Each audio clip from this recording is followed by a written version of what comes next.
느헤미야서를 계속해서 묵상 중에 있는데요. 오늘과 다음 주는 레보데이 위크엔드라서 이에 관한 설교를 준비할 그 다음 주 끝으로 느헤미야서를 마칠까 합니다. 왜냐하면 느헤미야의 성벽이 오늘 6장 마지막 부분에 보면 완공되었다라고 기록하고 있기 때문입니다. 완전한 성벽의 왕복은 바로 소위 말하는 수문학 광장에서의 하나님의 말씀을 세우는 것이 마지막이라 그 다음에 한 번 더 말씀을 나누기로 하고요. 그래서 거룩을 지키기 위한 성벽을 쌓는 이 느헤미야서를 다음에 한 번 더 설교로 마감할까 합니다. 52일 만에 완공이 되었답니다. 100년이 걸쳐서도 하지 못했던 일을 느헤미야가 오늘 마지막 15절부터 보면 성역사가 52일 만에 이루어졌다라고 말씀하고 있습니다. 그런데 이 성벽이 마무리될 때까지 그 일은 결코 쉬운 일이 아니었다라고 하는 것을 이 느헤미야는 놓치지 않고 전하고 있는데요. 그 이유는 바로 방해꾼 때문입니다. 산발랏이라고 하는 사마리아 사람이 중심으로 된 외부로부터 오는 방해꾼, 그리고 성 안의 사람들 사이에 불합리한 거래로 말미암아 생겼던 내부적 갈등으로 인하여 생긴 방해꾼, 이러한 것들은 성벽을 재건하는 데 큰 걸림돌이 되었습니다. 하지만 느헤미야는 탁월한 리더십과 그리고 하나님의 은혜로 말미암아 50일 만에 완공이 되었다라고 하는데, 오늘 읽었던 1절부터 9절까지는 거의 마무리가 되는 시점에서 일어났던 한 사건을 다루고 있습니다. 1절에 보니까 성벽을 쌓는 일이 빈틈없이 다 마쳐지고 있을 때에, 하지만 성문을 달지 못했을 때라고 하는 것을 말씀이 있는데, 이때에 방해꾼들의 다시 한번 방해하는 일이 나타나고 그 일을 느헤미야서는 기록하고 있습니다. 성문 혹은 문을 만드는 것은 두 가지 목적이 있습니다. 하나는 열기 위해서, 하나는 닫기 위해서.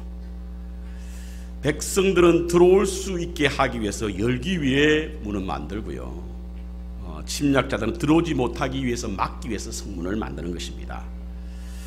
그래서 방해꾼들에게 있어 성문이 닫힌다라고 하는 것은 이제 누군 다시 기회가 없다 이렇게 볼 수 있기 때문에 마지막 방해 일을 하는 장면이 오늘 본문에 묘사되고 있습니다. 우리는 오늘 이 느헤미야 6장까지 오면서 방해꾼들의 여러 가지 일들을 많이 묵상하게 되었는데요, 이 느헤미야서는 그에 관해서 좀 구체적으로 언급하고 있는 장면들이 나옵니다.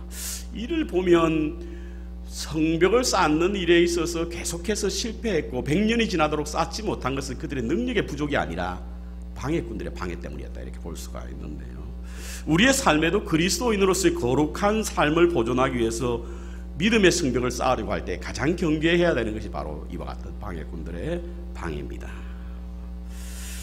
방해꾼들의 특징을 몇 가지 보면요, 첫 번째로 이 방해꾼들은 매우 집요합니다. 우리가 지금 2장부터 계속 나오죠. 방해꾼들의 이야기가 계속 나오는데요, 이들은 여러 차례 자기 실패를 거듭했음에도 불구하고 여러 차례 오늘 본문에 이르기까지 이 방해꾼들의 이야기가 나옵니다. 이들은 끝이 없는 것 같아요. 포기하지 않는 것 같습니다. 성문을 달기 전까지, 성벽이 완성되기 전까지 그들은 할 수만 있다면 방해를 하기 위해서 이 성벽 쌓는 일을 방해하는데요, 이를 보면 우리의 믿음의 자세도 99%의 믿음 가지고는 안 되는 것 같아요. 완전한 믿음, 그러니까 100%의 믿음이 있어서 성문이 닫히기 전까지는 우리는 안심할 수 없다는 이야기죠. 그 틈을 비집고 들어와서 거룩을 훼손하려고 하는 방해꾼이 있다는 사실인 것이죠. 왜냐하면 방해꾼들은 매우 집요하기 때문에 그렇습니다. 두 번째로 방해꾼들은 매우 교묘합니다.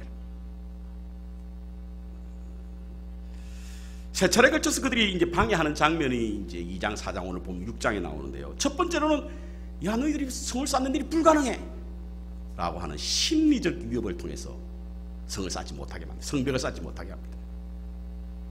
두 번째로 사람들을 불러 모아가지고 시위를 벌임으로 말미암아 물리적인 위협을 통해서 성벽을 쌓는 일을 방해하죠. 오늘 본문에는 느헤미야라고 하는 지도자에게 거짓을 통해서 정신적 위협을 강함으로 방해를 하게 됩니다. 그래서 그들의 방해의 일은 참으로 교묘하다라고 볼 수 있습니다. 세 번째로 그들은 음모를 계획하고 있습니다. 그의 음모가 참으로 계획적입니다. 그들이 지난 두 차례 방해를 했지만 성경은 계속해서 쌓아져 갔고 이제 거의 마무리쯤 됐을 때에 그들이 마지막으로 선택한 그 음모가 뭐냐? 그것은 거짓말입니다. 거짓말. 거짓으로 음모를 보이게 됩니다. 오늘 본문에는 세 가지 동원된 거짓말이 있습니다. 첫 번째 거짓말은 바로 느헤미야를 초청합니다. 만나자는 만나자. 2절에 보니까 사람을 보내요. 오노 골짜기에서 만나자. 얼마나 집요했던지 4절에 보니까 4번이나 사람을 보내었답니다. 하지만 느헤미야는 거절하죠. 그것은 그들이 만나자는 목적이 성벽 쌓는 일을 방해하기 위함이고 그리고 자신을 유인해서 해치려고 하는 그런 불순한 의도가 있다고 하는 것을 알았기 때문에 만남을 거절하게 됩니다. 3절에 보니까 거절한 이유를 일을 멈출 수 없다라고 하는 표면적 이유를 들어서 그들의 만남을 막습니다. 만나는 곳에 가지 않습니다. 잠시도 중단할 수 없다는 이야기지요. 우리 하나님의 일을 하는 데 있어서 잠시도 중단해서는 안 됩니다. 중단하는 그 사이에 우리에게 시험이 들고 중단하는 그 사이에 우리는 다시금 새롭게 할 수 있는 능력을 소진해버리고 맙니다. 하나님의 일에는 좌우로나우로 치우칠 수가 없죠. 이 사람 말에 기웃거리고 저 사람 생각에 그 사람 말에 생각이 바뀔 수 없습니다. 표대를 향하여 우리는 달려가야 하고 우리의 목표를 향하여 다름질해야 될 줄 믿습니다. 두 번째, 거짓된 소문이에요. 소문. 5절에 보면 산발랏이 편지를 보냈는데 봉하지 않은 채 보냈다. 봉하지 않았다는 뜻이 뭡니까? 다른 사람들이 다 보게 했다. 다 보게 해서 그 내용을 다른 사람 다 알고 그 이야기를 회자시킴으로 말미암아 소문이 나겠다는 거예요. 그 소문의 내용이 무엇입니까, 여러분? 그 편지의 내용이 무엇입니까? 유다 사람들을 부추겨 반란을 일으켜 하고 있다라고 하는 편지를 썼는데 그 편지를 봉하지 않고 사람들이 다 보게 하고 그리고 이와 같은 일들은 우리뿐만 아니라 주위에 있는 사람이 모두 다 알고 있다라고 하는 그런 거짓 소문을 내게 됩니다. 아마도 이렇게 소문을 내게 되면 그 소문을 잠재우기 위해서 느헤미야가 자신들을 만나주기를 기대했던가 보죠. 소문은 참 무섭습니다, 여러분. 왜냐하면 사람들의 기억과 전달되는 것은요, 정확한 진실보다는 거짓된 소문이 훨씬 더 빠르고 훨씬 더 오래 가기 때문에 그렇습니다. 말초신경을 자극하는 거짓말은요, 우리에게 흥미롭게 할 뿐만 아니라 우리의 입을 요동시킴으로 말미암아 빛의 속도처럼 빠르게 전달돼요. 사람은 관계론적인 동물입니다. 그래서 관계 속에 존재하는 법입니다. 그러기에 누가 나를 어떻게 생각할까에 대하여 우리는 신경이 자연스럽게 곤두서게 마련입니다. 아무리 하나님만 보고 산다고 하지만 관계 속에 살아가는 우리는 어쩔 수 없는 다른 사람들의 소문을 무시할 수 없습니다. 그래서 심지어는 소문 때문에 자살하는 사람도 있잖아요. 느헤미야도 이와 같은 일은 매우 경계했던 것으로 보입니다. 왜냐하면 어리석은 사람들이 소문만 믿고 느헤미야를 불신하여 막바지 성벽을 쌓아가는 일에 방해될까 염려스럽기 때문에. 그래서 오늘 9절에 보니까 하나님 내게 힘을 주옵소서, 흔들리지 않게 하소서. 평소에 자기를 위해 기도하지 않던 느헤미야가 이렇게 기도하는 모습을 통해서 볼 수 있습니다. 교회도 참 소문이 많죠. 소문이 많습니다. 검증하지도 않고 검증되지도 않고 자신의 호불호, 이해관계에 따라서 소문을 양산하는 사람들이 있습니다. 이들은 거룩을 훼손하는 방해꾼입니다. 두 번째로 거짓 선지자입니다. 거짓 선지자. 머헤다벨의 손자, 우리 읽지는 않았지만 10절에 보니까 이후에 머헤다벨의 손자 들라야의 아들 스마야가 두문불출하기로, 나오지 않았던가 보죠. 집안에 갇혀 있었다고 합니다. 무슨 이유 때문에 모르겠습니다. 그래서 느헤미야가 그 집에 가니 저가 이르기를 저희가 너를 죽이려 할 터이니 우리가 하나님의 전으로 가서 외소 안에 있고 그 문을 닫자. 저희가 필연 밤에 와서 너를 죽이려. 이 말이 무슨 말이냐면 지금 저희들이 너희를 죽이려 하니까, 느헤미야 너를 죽이려 하니까 성전 안에 들어가가지고 문을 닫고 죽음을 피하자는 겁니다. 그때 느헤미야는 뭐라고 말씀하고 있습니까? 어떻게 성전 안에 숨을 수 있냐. 11절에 그 이유를 내가 이르기를 나 같은 자가, 나 같은 자라고 하는 의미는 바로 성전은 제사장만 들어갈 수 있는 곳이죠. 일반인이 들어갈 수 없습니다. 느헤미야는 제사장이 아니에요. 그래서 율법을 어기게 되고 그러므로 말미암아 죽임을 면치 못하기 때문에 내가 어떻게 그 속에 들어가며 나 같은 몸이면 누가 외소에 들어가서 생명을 보존하겠나.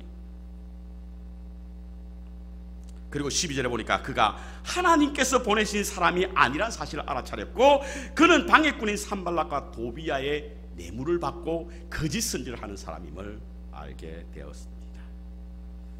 이렇듯 거짓 초청, 거짓 소문, 거짓 선지자, 이 세 가지를 통해서 이들은 음모를 드러내 보이고 있습니다.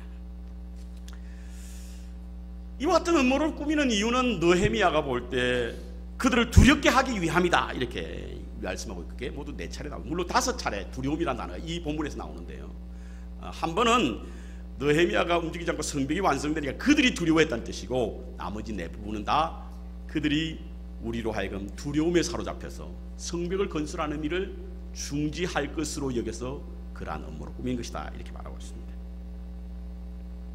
일반적으로 우리가 두려운 마음이 들면 타협을 하게 되어 있습니다. 그 두려움에서 벗어나기 위해서. 이 방해꾼들은 아마 그것을 원했는지도 모릅니다. 어떻게든 두려움을 극복하기 위해서 일반적으로 선택하는 것이 타협 아닙니까? 그래서 그 두려움에서 벗어나려고 하죠. 그런데요, 이와 같은 행동은 바보 같은 짓이다 라고 존 F 케네디는 말했습니다. 바보들은 두려움으로 인하여 하고 싶지 않은 타협을 한다 이렇게 말했습니다. 물론 타협이 필요할 때가 있습니다. 비본질적인 문제는 관대한 마음과 열린 생각으로 수용하는 지혜가 필요합니다. 하지만 절대로 타협할 수 없는 본질적인 문제까지도 두려움 때문에 타협할 수는 없는 것이에요. 여러분, 구약성경 다니엘서를 한번 보십시오. 그는 10대 청년으로 포로로 끌려갔습니다. 10대라고 하는 그 나이가 얼마나 감수성이 예민하고 두려움이 많이 찾아오는 나이입니까? 노예로 팔려갔습니다. 그럼에도 그는 하나님 앞에 신실함과 거룩함을 지키려고 하는 일에 대해서는 타협하지 않았습니다. 도끼가 올라있는 침략국인 바벨론 왕의 명령을 받은 군인들 앞에서도, 굶주려 자기를 집어삼킬 것만 같은 사자의 위협 속에서도 그는 결코 타협하지 않았습니다. 그때 하나님은 그를 세우셨지 않습니까? 리플리 정군이라고 하는 말이 있습니다. 이 심리학적 용어인데요, 이는 남들을 속이는 거짓말을 꾸미다가 결국 자기 자신조차 속여버리는 인격장애의 한 종류입니다. 매우 독특한 인격장애인데요, 이 장애는 끊임없이 거짓말을 일삼고 그 환상을 실제로 본인이 믿고 가공세계에 간절히 원하는 것을 만들어가는 사람을 향하여, 그러한 인격장애를 가진 사람을 리플리 증후군을 가진 사람이다 이렇게 말합니다. 이러한 환자 중에 의외로 사회적 지위가 높은 사람이 많대요. 왜냐하면 그들은 높은 이상과 강한 욕망을 가졌기 때문이다 이렇게 학자들은 말합니다. 문제는 그들은 전혀 죄책감을 느끼지 못한다는 것입니다. 그래서 점점 거짓말이 더 커져가는 거예요. 뻔한 거짓말을 하고도 부끄러운 감정을 느끼지 못합니다. 오히려 완벽한 거짓말을 추구하기 때문에 누군가 이의를 제기하면 불같이 화를 냅니다. 자신의 완벽한 거짓말이 붕괴로 염려되기 때문에 공격적인 성향을 비치기도 합니다. 사단의 모습이 있고 거짓을 하는 모습이기 때문에 사단은 거짓의 압이다 이렇게 성경은 말씀하고 있습니다. 에덴 동산에서 아담을 이용했던 것이 바로 거짓 아니겠습니까? 사단이 사용했던 것이 거짓입니다. 자, 오늘 저는 본문 말씀을 통해서 방해꾼의 초점을 맞추기보다는 느헤미야의 대처 능력에 관한 말씀을 함께 좀 더 묵상하고 싶습니다. 왜냐하면 우리의 삶에도 이러한 방해꾼들의 집요한 끊임없는 방해가 우리에게 있지 않습니까? 이러할 때 우리가 어떻게 대처해야 하는가? 오늘 본문에 느헤미야는 방해꾼들의 거짓된 만남, 거짓된 소문, 그리고 거짓된 선지자의 음모에 어떻게 대처했는가? 그것은 바로 분별력이다. 분별력. 거짓을 물리치는 가장 강력한 힘은 바로 분별력입니다. 분별력은 악과 선을 구분하는 뚜렷한 선을 제공해주고 삶의 거짓된 것을 적발하여 그것을 퇴장시키는 그런 역할을 하기 때문에 분별이 필요합니다. 분별은 누구를 피하고 누구는 가르치며 누구를 깨우고 누구를 따를 것인가에 대한 알 수 있는 능력을 배양하는 것이 바로 분별력입니다. 저는 이 느헤미야서를 읽으면서 50일이라고 하는 가장 짧은 기간 동안에 거룩함을 보존하기 위해서 성벽을 쌓을 수 있었던 어떤 능력이 어디에서 나왔는가? 그것은 느헤미야 분별력에서 나왔다고 믿습니다. 얼마나 이 일에 방해꾼들이 많았습니까? 얼마나 많은 내적 갈등을 겪었습니다. 그럼에도 불구하고 이러한 일을 행할 수 있는 것은 바로 분별력이라는 사실인 것입니다. 그런데요, 이 분별이 쉽지 않습니다. 쉽지 않습니다. 왜냐하면 분별은 단순한 의사결정을 말하는 것이 아니기 때문에 그렇습니다. 의사결정은 간단합니다. 어떤 일에 대해서 의사결정은 간단해요. 우선 목표와 선택안들을 생각합니다. 어떤 목표를 먼저 생각하죠. 그리고 각 선택의 장단점을 정리하고 그리고 분리합니다. 그 다음 목표를 가장 효과적으로 어떻게 실행할 것인가, 그것만 정하면, 그것을 행동으로 선택하게 되면 이것은 의사결정에는 문제가 없습니다. 하지만 분별은 영적인 문제예요. 영적인 문제. 우리의 가장 간절한 소원을 하나님의 소원과 맞추어 조정하는 그것이 바로, 그래서 우리의 마음속 소리에 귀를 기울이고 그것에 반응하는 그것이 분별력이기 때문에 이것은 매우 영적인 문제입니다.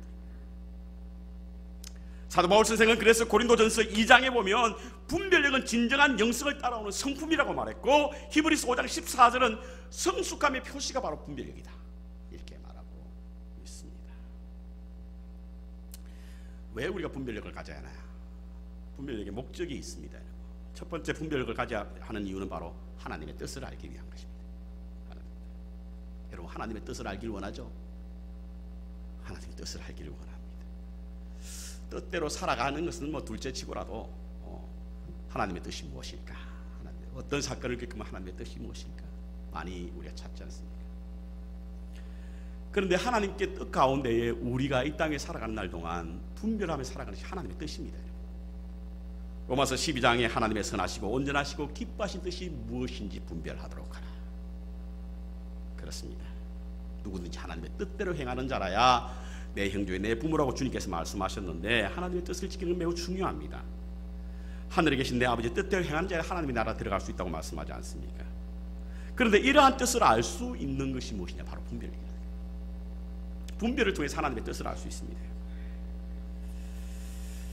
왜 우리가 많은 경우 하나님의 뜻대로 행하지 못함으로 하나님이 주시는 진정한 기쁨과 감사를 체험하지 못하는가? 그것은 바로 믿음이 없어서가 아니라 분별치 못하기 때문에. 두 번째로, 분별은 스스로 보호하기 위해서 필요합니다. 스스로 보호하기 위해서. 분별력이라고 하는 것이 무엇이 해롭고 무엇이 좋은지 구분하고 분간하는 것이 분별력 아니겠습니까? 그런데 판단과는 좀 다릅니다, 여러분. 무엇이 옳고 그른가를 결정하고 구분하는 것도, 판단도 그 구분의 역할을 하게 되는데요, 판단과 분별은 분명히 다른 이유가, 판단은 다분히 공격적이라고 한다면 분별은 다분히 방어적 개념을 가지고 있는 것이 분별입니다. 판단은 자기중심적이죠. 그래서 매우 공격적입니다. 그래서 다른 사람을 정죄하는 일에 판단이 이용됩니다. 그리고 판단하는 사람은 항상 자신이 보좌에 앉아있어요. 자, 예수님 폴령이 썼던, 여러분, 오두막이라고 하는 책을 우리가 지난번 수련회 갔을 때 한번 했었는데요, 그 오두막에 썼던 그 폴령은 그 주인공이 용서하지 못하고 평생 동안 자기 딸의 죽음을 가지고 정오심에 불타 살아왔던 것이 무엇 때문에 변화가 됩니까? 자기가 앉았던 보좌에서 내려옴으로 말미암아. 자기 아버지에 대한 정오심, 자기 딸을 죽인 살인자에 대한 정오심, 이러한 것들이 언제 회복되느냐? 그 자리에서 내려올 때. 판단하는 자리에 있으면 용서도 안 되고 회복도 안 됩니다. 우리 믿음의 사람이라고 하는 것은 판단이 아니라 분별입니다. 왜냐하면 분별은 방어적 수단이기 때문에 그렇습니다. 다른 사람들의 유혹에 자신이 빠지들지 않게 하기 위해서, 자신을 보호하기 위해서.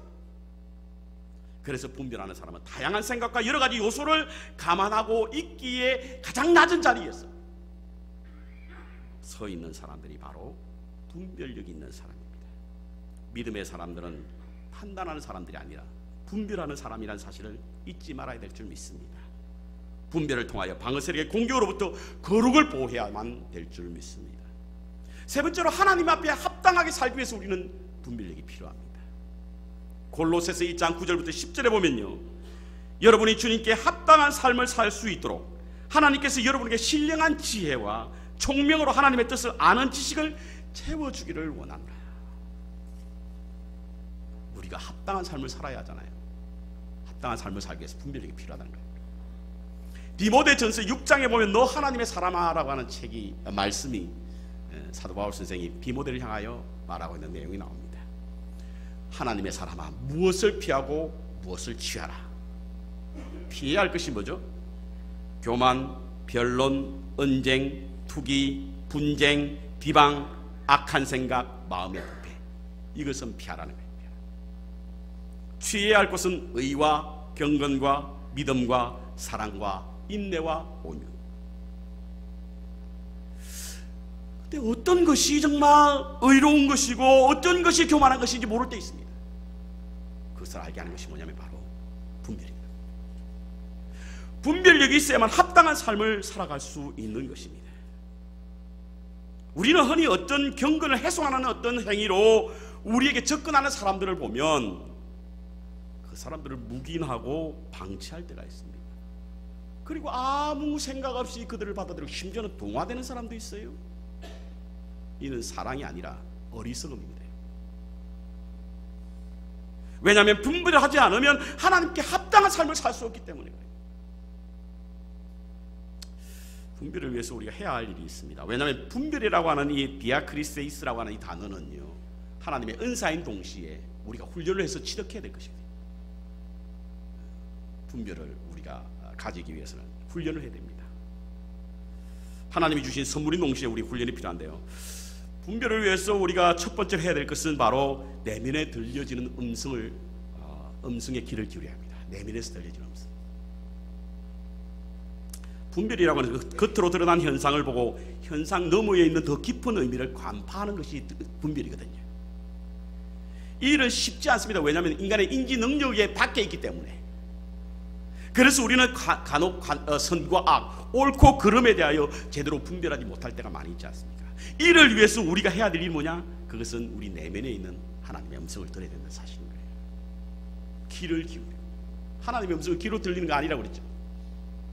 하나님 말씀하시옵소서 듣겠나이다. 귀로 들리는 거 아닙니다. 우리의 마음 속에, 우리의 생각 속에 하나님께서 주시는 음성이 있는 것이죠. 그래서 우리는 하나님의 음성을 듣기 위해서 내면에 들려지는 하나님의 음성에 대한 귀를 기울이고 듣는 우리 훈련이 필요합니다.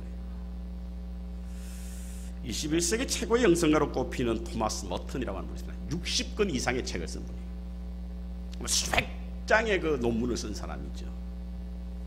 캐톨릭 신부들은 이분의 책이 한두 권 없는 사람이 없을 만큼 많이 잘 알려진 그런 분입니다. 이분이 정의하는 기도는 과연 무엇일까? 무엇이 기도인가? 그것은 하나님께서 원하시는 인간의 완전함을 이루는 것. 하나님께서 원하시는 인간의 완전함을 이루기 위하여 우리는 기도한다. 동시에 하나님의 개입 속에서 하나님과 인간이 합이라는 도구가 바로 기도다. 하나님과 우리가 하나가 되는 그 도구가 기도라는 거예요. 그리고 이분이 이제 묵상기도와 명상기도를 하는데요, 묵상기도는 자연적, 우리의 의지로 말미암아 접근할 수 있는 자연적 기도고, 명상기도는 초자연적, 간접, 수동적인 어떤 의미에서 오는 기도다, 이렇게 말씀하고 있는데, 그는 이 묵상기도와 명상기도를 통해서 하나님이 직접 우리의 삶에 개입하는 것을 경험하게 된다, 이렇게 주장하고 있습니다. 그래서 우리에게 깨달음이라는 선물도 주고 어떤 위로하는 강한 힘도 경험하게 되고, 그리고 그리스도와 함께 하심에 대한 평안함도 경험하게 된다, 이렇게 말하고 있습니다. 우리는 하나님이 주시는 분별력을 갖기 위해서 때로는 명상과 묵상과 사색이 필요합니다. 그래서 우리 내면 속에 들려지는 하나님의 음성, 그것을 들을 필요가 있습니다. 하나님과의 관계 속에서 우리 자신을 발견하고 그리고 우리 자신을 내어드리는 그러한 명상, 묵상, 그리고 사색, 이것들이 우리의 하나님 앞에 열려진 마음으로 하나님의 음성, 내면 속에 있는 음성을 들을 수 있는 그런 것이 된다라고 하는 말씀인 것입니다. 두 번째, 좋은 스승을 만나야 합니다. 좋은 스승. 우리의 인생길에서 만난 사람의 가르침을 통해서 우리는 분별을 배울 수가 있는데요, 그래서 우리 인생에 좋은 멘토가 있어야 됩니다. 그 스승이라고 하는 것은 사람일 수도 있고 책일 수도 있고 벗일 수도 있고 자연일 수도 있습니다. 찰스 스윈돌 목사님은요, 분별력을 가르치는 것이 아니라 전염되는 것이다, 이런 말을 했어요. 아주 기가 막힌 말이죠. 분별력이라고 하는 것은 가르침이라는 의미가 아니고 전염된다고 하는 것이 무엇입니까? 가까이 있으면 전염되지 않습니까? 분별력이라고 하는 것은 가까이 지내다 보면, 어떤 사람과 가까이 지내면 자연스럽게 생겨지는 것이다. 그리고 그것은 매우 강하다. 그래서 지혜자를 찾아가라, 이렇게 권면하고 있습니다. 어디에 있는가, 누군가가 있는가가 참 중요하다는 말씀인 것이죠. 특별히 우리에게 좋은 스승은요, 우리가 미처 경험하지 못한 것을 이미 경험한 분들이기 때문에 그분의 경험은 우리가 분별력을 가지는데 아주 좋은 길잡이가 되고 등불이 될 수 있습니다. 하지만 그 스승은 영적으로 좀 뛰어난 분이 되어야 합니다. 그의 영적 세계가 좀 넓은 분이 되어야 합니다. 사람과의 만남은 그분의 세계와의 만남이라고 이야기한 것을 제가 들은 적이 있습니다. 좁은 세계관, 그것으로는 우리의 영적 멘토가 될 수 없다는 이야기죠. 영적 통찰력을 가지고 함께 있게 되면 왠지 모르게 분별력을 가질 수 있는 영적 은혜, 내적 힘을 발견할 수 있는 그런 스승이 우리에게 분별력을 가져다 준다는 것입니다. 세 번째로, 하나님의 눈으로 보는 그런 것을 통해서 분별력을 가질 수가 있습니다. 분별력은 우리의 시선, 육안으로 볼 수가 없습니다. 볼 수가 없습니다. 물론 자료를 모집하고 하는 것에는 필요하겠죠. 그리고 간단한 표면적인 알 수 있는 일에 대해서는 할 수 있습니다. 그러나 진정으로 우리의 삶의 미래와 그리고 그 미래 속에 하나님의 뜻과 섭리를 아는 일에 있어서는 우리의 육안으로 불가능합니다. 하나님의 눈으로 봐야 합니다. 하나님의 시선으로 봐야 됩니다. 그리고 그 하나님의 시선이라고 해서 위로부터 내려오는 거잖아요. 니고데모에게 거듭남이 위로부터 온다고 그랬는데, 아니 목사님, 하나님의 시선이 너무 모호하지 않습니까? 절대 모호하지 않습니다. 하나님의 시선은 어디에 있냐면 바로 성경이 하나님의 시선이에요. 성경은 하나님의 창입니다. 우리가 성경을 통해서 하나님을 알 수 있고 성경을 통해서 하나님의 시선을 가질 수가 있습니다. 성경은 하나님의 시선으로 쓴 책 아닙니까? 그래서 우리는 분별하기 위해서 하나님의 말씀을 기억하는 것도 중요하고 그 말씀대로 살아 열매 맺는 것은 더더욱 중요합니다. 이때 참된 분별력을 가질 수가 있습니다. 우리 인생은 birth로 시작해서 death로 끝이 난다. 제가 한번 들었던 적이 있습니다.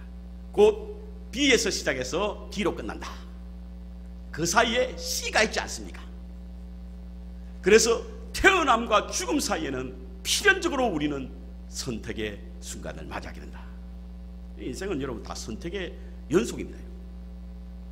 선택의 연속입니다. 그래서 우리는 분별력이 필요하죠. 뿐만 아니라 믿음의 삶을 살아가는 사람은요, 엔드의 삶이 아니라 OR의 삶입니다. OR의 삶. 새벽기도 시간에 한번 나눴던 말씀인데요. 이는 이것도 좋고 저것도 좋다는 뜻이 아니라 이것이냐 저것이냐의 문제라는 사실. 우리가 하나님도 좋고 세상도 좋을 수는 없습니다. 하나님을 택하시든지 세상을 택하시든지 둘 중에 하나만 택해야 됩니다. 우리의 마음은 우리가 바라는 곳으로 향하고 있다고 하는데 우리의 마음이 지금 어디에 서 있습니까? 그럼 지금 여러분들이 우리가 바라는 그곳에 서 있는 거예요. 물론 이것이나 저것이나 문제가 한쪽은 완전히 끊으라는 이야기 아닙니다. 한쪽을 선택함으로 다른 쪽에 대하여 새로운 시각, 정확한 안목을 가지는 뜻이에요. 이 분별이에요. 헨리 나우엔이 쓴 분별력이라는 책이 있습니다. 그 책에 보면 그가 어떤 것을 선택하기 위해서 분별하는 능력을 다른 소리를 듣는 것이다, 이렇게 말합니다. 다른 소리. 예를 들어서 이 군악대가 있지 않습니까? 군악대가 연주를 하다가 어떤 한 사람이 다른 소리를 내잖아요. 그러면 이 사람은 지금 다른 소리에 이끌려서 가고 있는 것이다. 분별력은 이와 같은 것이다, 이렇게 이제 말하고 있는데, 로마서 12장에 보면 이 세대를 본받지 말라고 그래요. 이 세대가 주는 소리를 여과없이 그대로 받아들이지 말라는 거예요. 이 세상의 풍조를 그대로 따라가지 말라는 겁니다. 이 세상이 주는 가치를 그대로 쫓지 말라는 거예요. 그곳에서 다른 소리를 들으라는 겁니다. 하나님의 음성을 들어요. 그것이 분별입니다. 그러기 위해서 우리의 내면에서 들려오는 하나님의 음성을 들으시기 바랍니다. 영적인 스승을 찾으시기 바랍니다. 그리고 하나님의 시선으로, 곧 하나님의 말씀으로 세상을 들여보시기 바랍니다. 이와 같을 때 우리에게는 분별력을 갖게 되고, 그 분별력이 하나님의 거룩한 도성, 견고한 아름다운 성을 쌓아가는 능력이 된다는 사실을 잊지 마시고, 분별력으로 하나님의 거룩함을 이어져 나가시는 저희 교회와 여러분과 제가 되시기를 주님의 이름으로 축원합니다.